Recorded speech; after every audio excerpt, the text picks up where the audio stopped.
Bienvenue dans cette vidéo.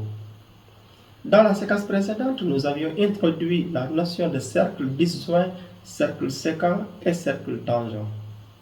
Aujourd'hui, nous allons étudier différents cas de cercle disjoint en comparant la distance entre les centres et la somme ou la valeur absolue de la différence des rayons de ces deux cercles. Commençons. On considère deux cercles, C1 de centre O1 et de rayon R1 et C2 de centre O2 et de rayon R2 n'ayant aucun point en commun et l'un ne se trouve pas à l'intérieur de l'autre. Si nous comparons la distance des centres de ces deux cercles et la somme de leurs rayons, on constate que la distance de leur centre est supérieure à la somme de leurs rayons. On dit que ces deux cercles sont disjoints extérieurement.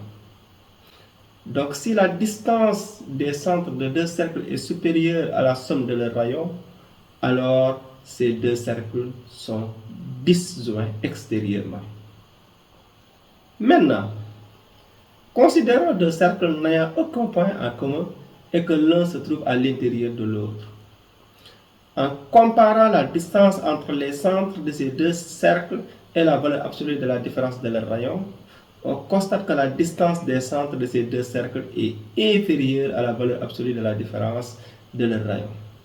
On dit que ces deux cercles sont disjoints intérieurement.